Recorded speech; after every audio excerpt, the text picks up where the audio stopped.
मुझे वह शादी की अंगूठी छोड़नी पड़ी। मैं अपने घर वापस चला गया।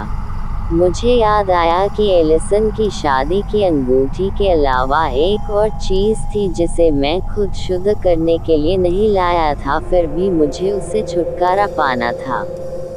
एलिसन हमेशा एक जैसा परफ्यूम लगाती थी।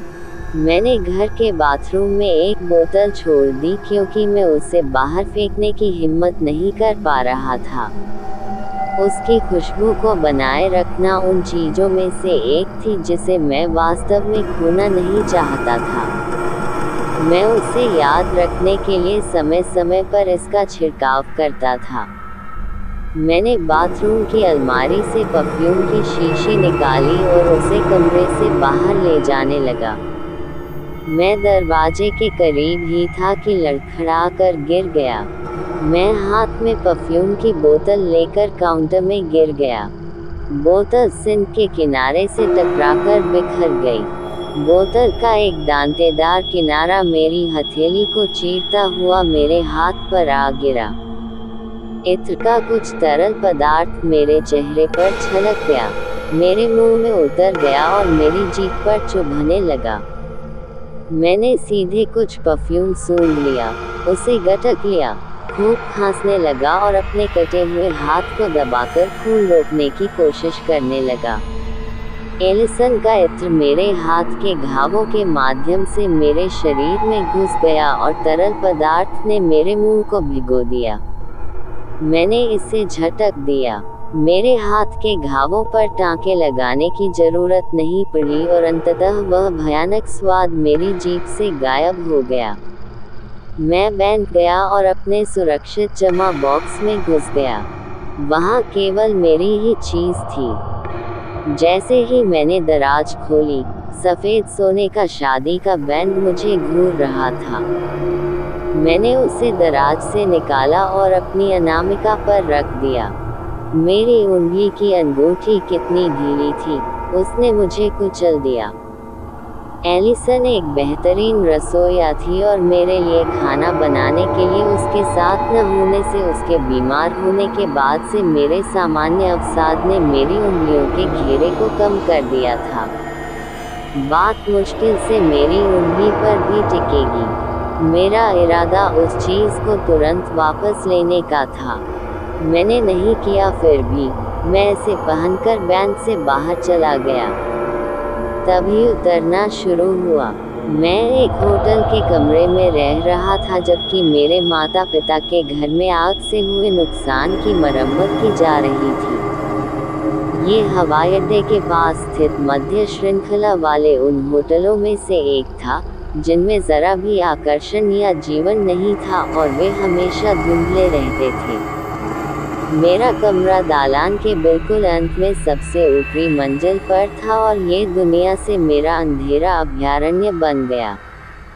मैंने काम पर जाना बंद कर दिया। मैंने अपने माता पिता के साथ घूमना फिरना बंद कर दिया। कोई मित्र नहीं, कोई ऐप्स नहीं, बस मैं अपने कमरे में बैठा हूँ और बमुश्किल लाइटें जला रहा हूँ। उस दौरान क्या हुआ था ये तो मुझे याद भी नहीं है। यह एक ऐसी फिल्म की तरह है जिसे देखना मुझे केवल अस्पष्ट रूप से याद है।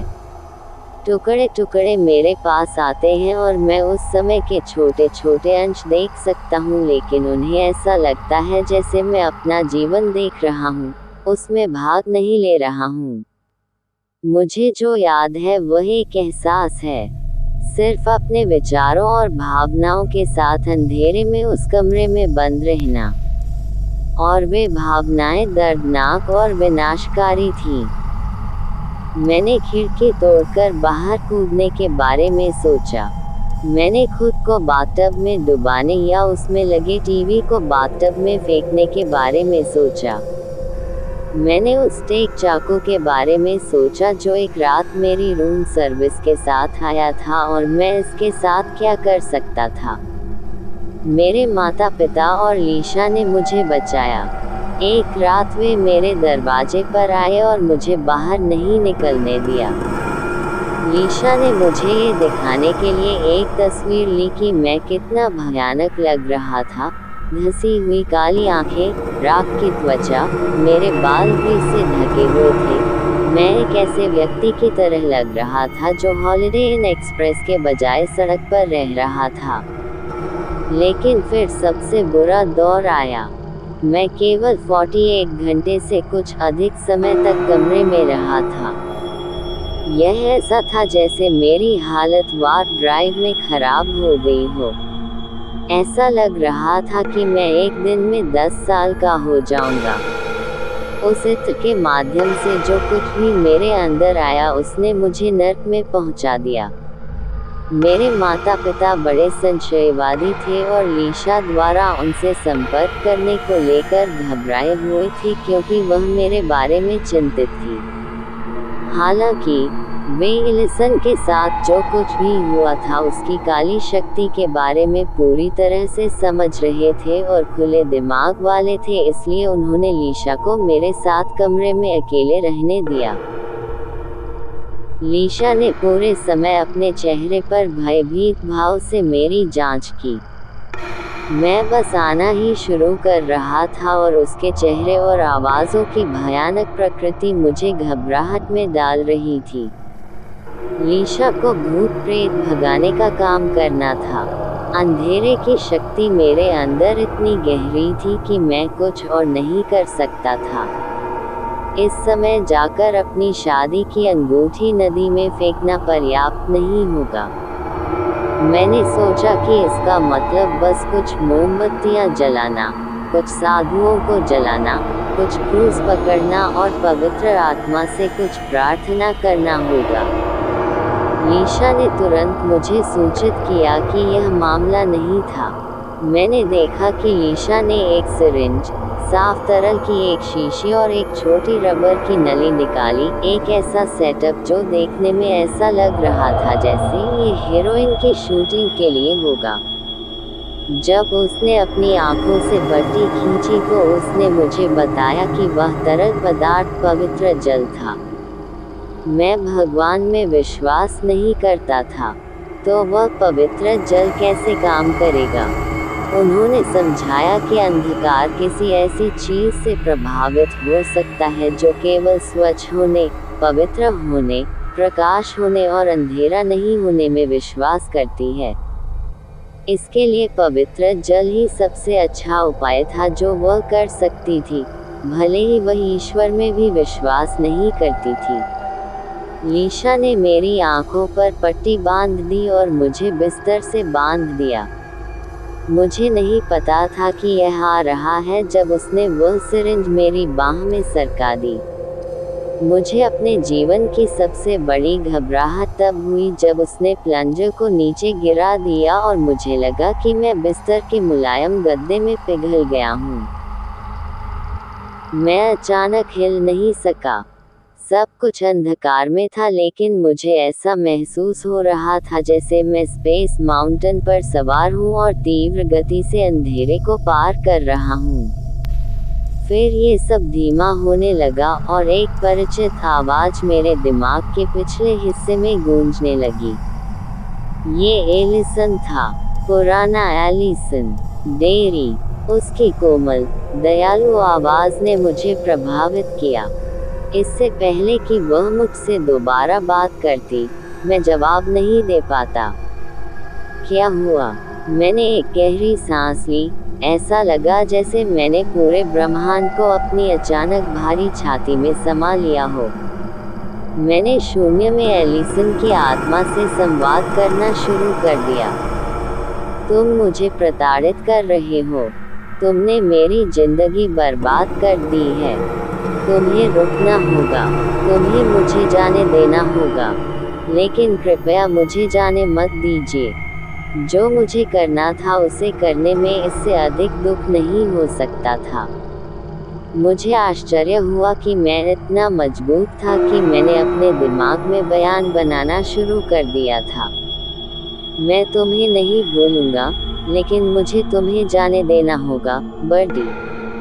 मैं तुम्हें कभी नहीं भूलूंगा, लेकिन मैं तुम पर अपनी पकड़ छोड़ दूंगा, और तुम्हें भी ऐसा करना होगा। उसने कोई जवाब नहीं दिया। कृपया बर्डी, मुझे आगे बढ़ना है। मैं टूट रहा हूँ। वह मैं नहीं हूँ जो तुम्हें प्रताड़ित कर रहा हूँ। मुझे पता है। मैं तुम्हारा दर्द जानता हूँ। मुझे तुमसे प्यार है। मेरे स्पष्ट दिमाग ने मुझे कुछ ऐसा महसूस करने की अनुमति दी जो मुझे नहीं लगता कि मैं लीशा की सहायता के बिना महसूस कर पाता। मैं एलिसन में उस अंधेरे को घुसता हुआ महसूस कर सकता था, मानो ये उसके खून में भर रहा हो। मुझे लगा जैसे वह पवित्र जल मेरे अंदर समा रहा था जब उसने गर्भावस्था के दौरान विराम लिया था। मैं क्रोध की भावना को महसूस कर सकता था। मैं महसूस कर सकता था कि यह मुझे अपने अंदर समा रहा है। मैं अपना आपा खोने लगा। उसने मेरे दिमाग में शब्द डालना बंद कर दिया और इसके बजाय मैं इस एहसास में डूब गया कि वह मुझे उस गड्ढे में और भी अंदर खींच रही है जिसमें मैं था। मुझे ऐसा लगने लगा कि मैं अब इससे नहीं लड़ सकता। फिर आवाज़ मेरे दिमाग में आई, लेकिन इस बार आवाज़ कम, ठंडी, अधिक गहरी थी। बस मेरे साथ रहो। यह मेरे कान में एक गहरी फुसफुसाहट थी और मैं इसे स्वीकार करना चाहता था। मैं बस जाने दे सकता था। यह आसान होगा। उसके साथ रहना अच्छा रहेगा। मुझे लगा कि उसके नाखून मेरे अंदर गड़ रहे हैं और मेरे अंदर कुछ बदल गया है। दर्द, इसका दंश, ये परिचित था और इसने मुझे जगा दिया। मुझे माफ़ करें, मुझे जाना है। एलिसन ने फिर से बात करना बंद कर दिया। इसके बजाय उसने उन कीलों को मुझ में और भी गहरा कर दिया। लेकिन मैंने इसका मुकाबला किया। मैंने अपने आप को शून्य में, अंतरिक्ष में धकेल दिया। मैंने एक बार और बिना शब्दों के माफ़ी मांगी और फिर मुझे लगा कि मैं बह गया हूँ। मैंने महसूस किया कि जैसे ही हम अलग हुए, एलिसन का गुस्सा उदासी में बदल गया और मुझे लगा कि मेरे शरीर पर नियंत्रण वापस आने लगा है। मैं महसूस कर सकता था कि यह वह थी। यह पारिवारिक अंधकार नहीं था। वह नहीं जिसने उस पर कब्जा कर लिया। वह राक्षस नहीं। ये सिर्फ वह थी और वह अब अलविदा कह रही थी।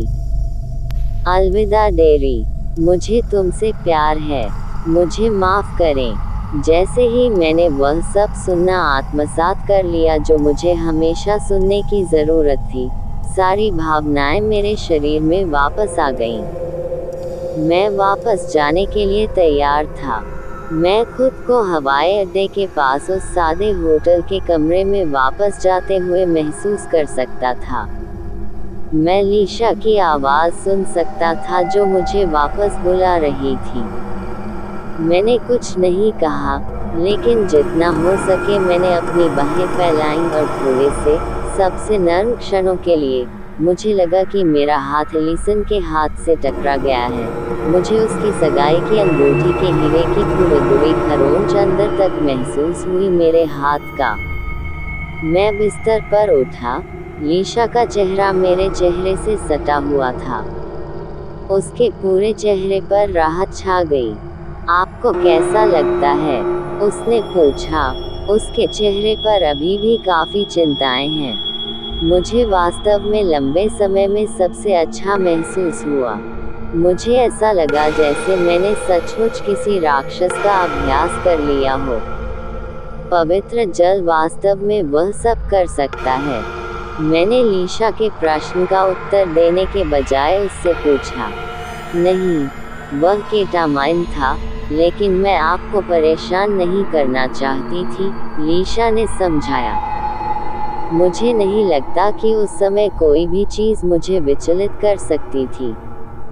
मैं वर्षों में पहली बार अपने जीवन में आगे बढ़ने के लिए तैयार था। मैं ये सब घटित होने के कुछ वर्षों बाद लिख रहा हूँ। मुझे वास्तव में ये सब आत्मसात करने और याद रखने और इसे ठीक से दोबारा बताने में सक्षम होने में इतना समय लगा। हालात सामान्य हो गए हैं। मेरी एक गर्लफ्रेंड है, टिंडर से नहीं। मेरे पास एक नया घर है। मेरे पास एक जीवन है। मेरे पास एलिसन की केवल यादें ही बची हैं। खैर, मेरे पास एक भौतिक वस्तु है जिसे मैंने अपने पास रखा है, और मैंने लीशा को यह नहीं बताया कि मैंने ऐसा किया है। मैंने अपने कान के पीछे का छोटा एक टैटू एलिसन कभी नहीं हटवाया।